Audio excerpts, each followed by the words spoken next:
How's it going, YouTube? This is Weston, Weston's Toys and Collectibles, and today we're going to be taking a look at the final, the fifth Stunticon here. It was really the fourth one released. We got Breakdown out last, but he's exactly the same as Dragstrip, or not Dragstrip, but exactly the same as Wild Rider. So I just did both of those guys in the same video. However, I think this guy is good enough for his own video. So, we're going to be taking a look at Dead End from the Legacy toy line, the Transformers Legacy deluxe class figure here. He was from Wave 3 of Legacy, and while he's not the strongest release out of the deluxes, he definitely has pretty decent proportions here. Compared to Dragstrip. Dragstrip was kind of stumpy. This guy's a little bit stumpy, but not quite as bad. But I definitely think I think he looks better than Wild Rider and Breakdown. I really feel they kind of dropped the ball on those two because of the way they integrate into the combined mode. If they integrated them in a better way, maybe done some modifications, made Menasor a little bit bigger, I think those two could have been a lot better, but they definitely did not waste time on these arm bots. So Dead End, very maroon, burgundy, whatever you want to call this shade of red.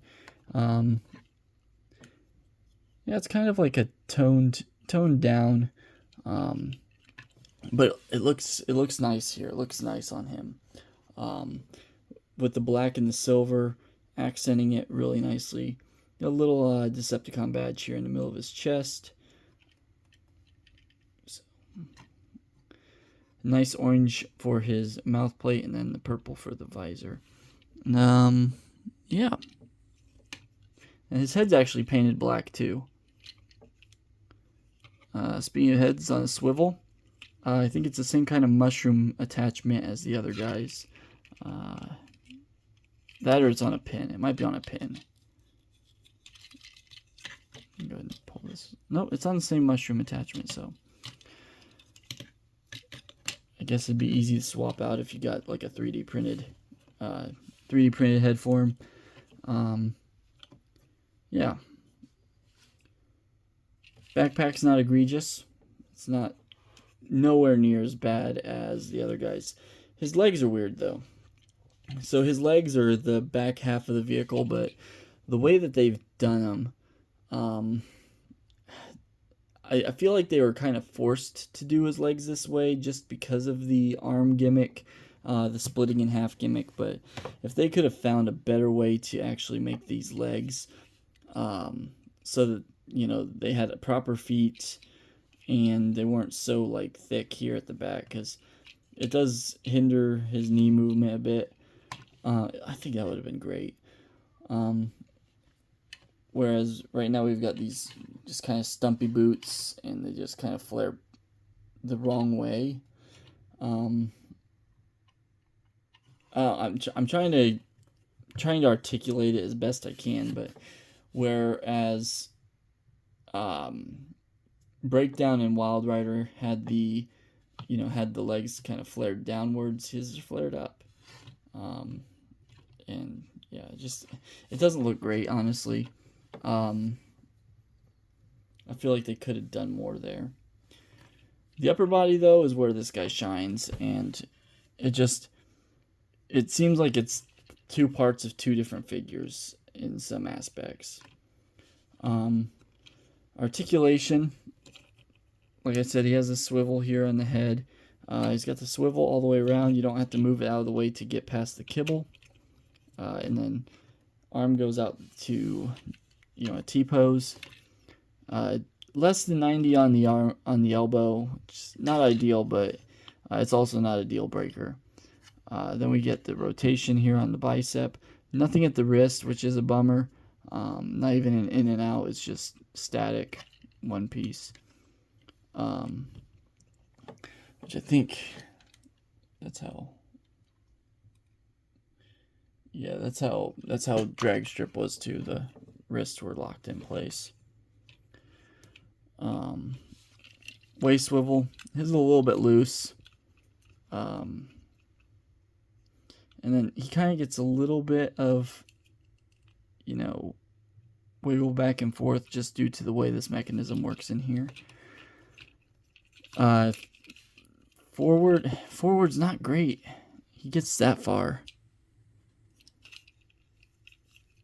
And there's like a piece in there that's molded in such a way that it limits the articulation of his legs. And this is where I'm just like, he could have been better. He could have been able to kick back and forth without feeling like I'm going to break the figure. He can get the full splits though, so that's something. And then thigh swivel, little less than 90. Oh no, he can get the 90. He can get it. You just have to move his leg in a way that it just kind of has to get out of the way of itself, and it doesn't play well. His legs do not play well. The upper body's great, the legs not. And then these feet. So it's just the spoiler in the back of the car, right? And it doesn't look great. It doesn't look great. He doesn't have any real toes. He gets this heel spur because they cut out this section of the rear windshield and put like a vent there.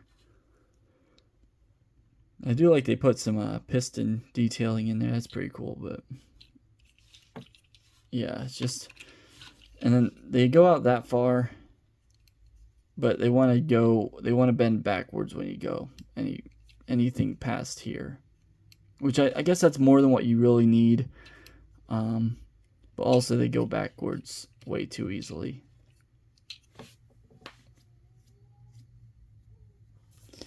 So that's a bummer. It really is. And that's all you get from the legs even. So it's not like there's not much there. And what you do have, you can't do much with it. So we're going to go ahead and get the transformation. So transformation form's pretty simple. It does have a few little tricks that are pretty cool, I think. But we're going to start down here. Yeah, we're going to start for the upper body first, actually. So pull the backpack back, and that'll let you bring the arms out and bring these panels here on the sides of the chest down. And you want to flip his head in. Flip it all the way back. And that'll allow you to bring up these armatures and plug them together in the center. And now you can start to see the similarities with drag strip, where the arms came up here and then they fold down into the sides. We got to flip these panels around just like on drag strip, flip these wheels down just like on drag strip, and fold them into the body. I can't get this one just right. And there's like a stopping point, like a resting point for this. And there's these pieces here on the underside of the hood that hold the wheels into place, so it doesn't move too much when everything's all said and done. It's well done on top. The top of this figure is well done. Bring this windshield part back down and then bring the hood out and plug it in. And it plugs in nicely. Feels very secure. This whole section feels very secure. Now we're going to go ahead and pull these shin panels out. And we kind of got to pull the feet back first, but pull the shin panel out. Kind of slot these together, and then we're going to bend this armature down in there, bending the knees with it, and then these two tabs up here, which I did have to shave down when I first got him, because they were just too tight and they did not come out at all. So I did have to shave him down to get him to go in there and come back out easily. And then I think I shaved these pegs, or these posts here, this side. I didn't do this one because this one was perfectly fine, but this side was ridiculously tight, and it still is kind of tight, but it did not want to come out, and I actually felt like I was bending the plastic too much when I was trying to get that piece out. But now, if I can get this side out first and get my fingernail under there, this one comes out. It's still hard, but it comes out. And then if it doesn't do it already, these are going to come up, and you really want to get these little tiny itty bitty tabs here.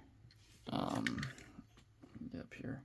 These itty bitty tiny tabs go into little notches underneath there. And then you want these to like kind of latch together as best you can. And this is where things start to try and pop apart. Anyway, here he is in his pseudo Porsche. As close to a Porsche as we can get without being sued. Until we get the license for Porsche for the, Rise of the Beast movie, so that we can have Mirage be a Porsche. Vehicle mode. Anyway, rolls much better than the others. They are still those mushroom wheels, but it rolls nicely. And it comes with 2 weapons. I didn't show these in robot mode, but they work fine in robot mode due to his hands being mostly level with his wrist. But in vehicle mode, they just plug into the top. And they're molded exactly the same, but they have a post on each side.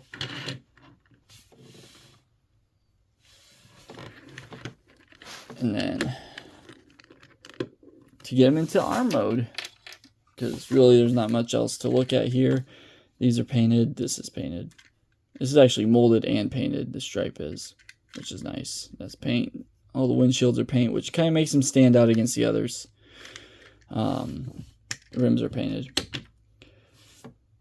Anyway, get him into arm mode, and we gotta bring this piece in. So, gonna transform this back kind of into a trailer formation, like so. And then just like on drag strip, you're gonna match up all these little connector bits and just plug it in. And then there's a little tab in here that will push in on a little tiny slot on his belly. And that will disengage, well, not disengage the feet, but it should disengage here. Like I said, those tabs can be tight. And every time you go to move this, these feet want to come untabbed.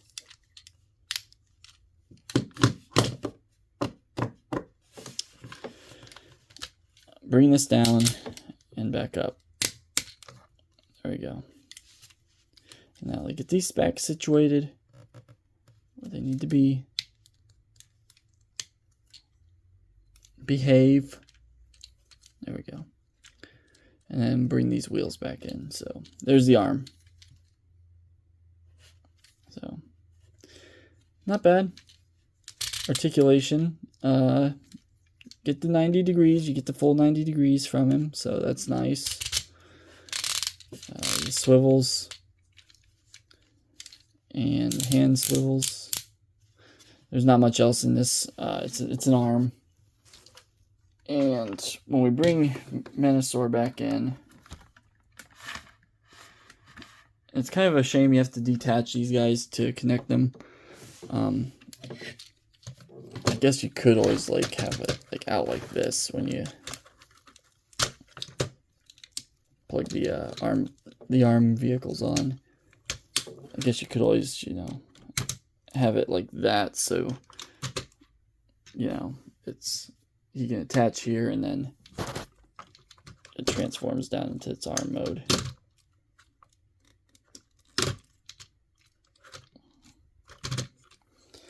And then this just slides back on. So, and there he is. There's Menasor with Dead End as his arm. What I don't care too much about with this being here like that, you see how flush Dragstrip is here? Well, you don't get that with Dead End. You get a lot of light poking through in here. It would have been nice if they could have figured out a way to actually get that to be flush. But really it is what it is. I'm sure there's somebody who came up with some kind of add-on piece that goes in there and makes it filled in, but I'm not too bothered by it.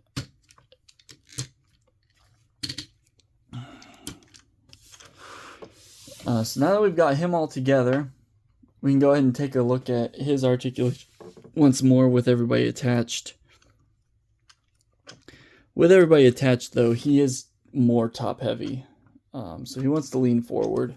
And just to kind of articulate how much he likes to lean forward, you can see not quite the full smooth criminal, but he's getting there. And typically what I find I have to do is bend one of his knees, and he stands mostly straight. But then he looks like he's kind of trying to lunge forward a little bit.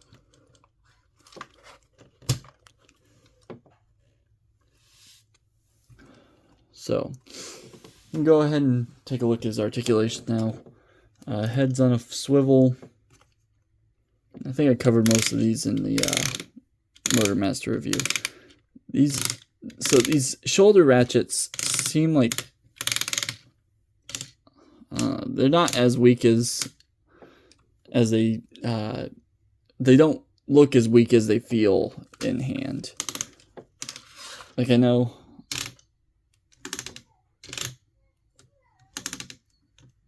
like he'll hold his arm all the way out, right? There he goes, leaning forward. Annie, are you okay?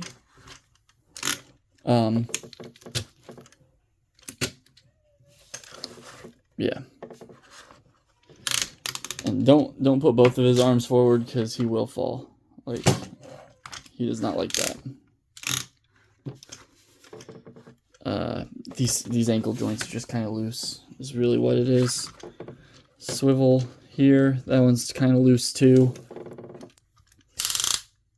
These are nice. So,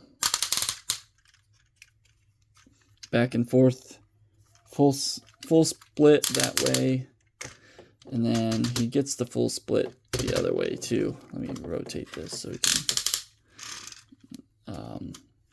Not as strong, but I mean, that leg came down a little bit. This one did not move. So this one's definitely stronger than this one.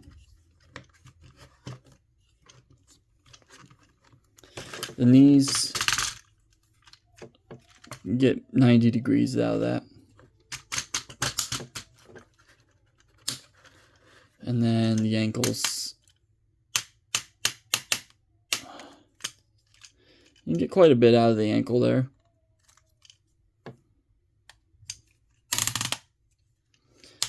And then, just as a force of habit, it likes to go forward because of transformation.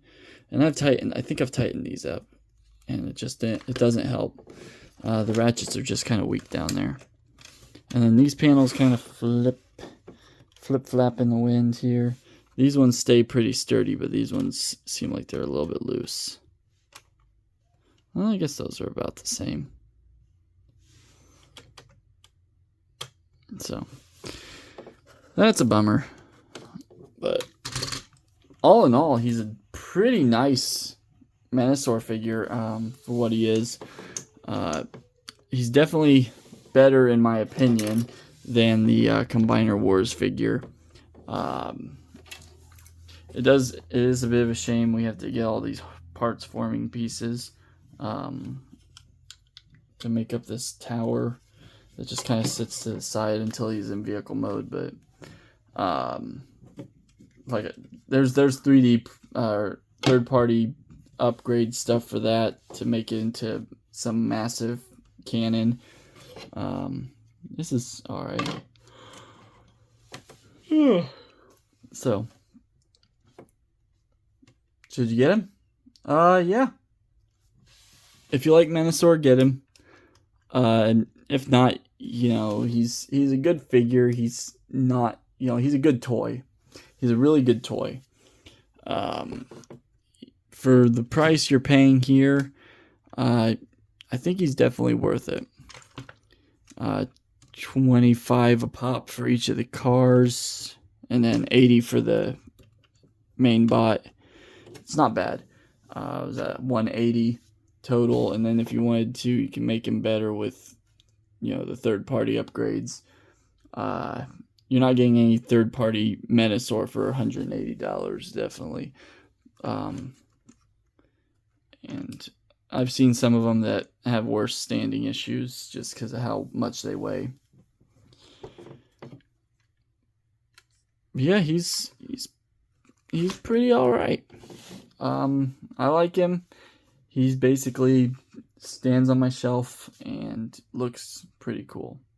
So, this has been my look at really Dead End. Also, just kind of taking a recap of Menasor as a whole.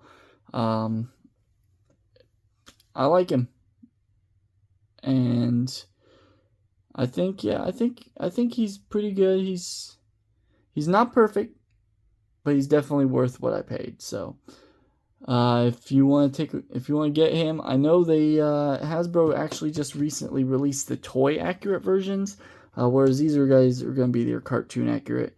They released a toy accurate version as a box set, so that's always nice. So if that's one option you can go for if you want to get the set, but you don't really care for the toon accurate look. I got this guy because this is what came out first, and I kind of really like the toon accurate looks of figures, with a little bit, of creative license, honestly. They're not 100% accurate to the G1 cartoon, but they definitely homage it enough to look good.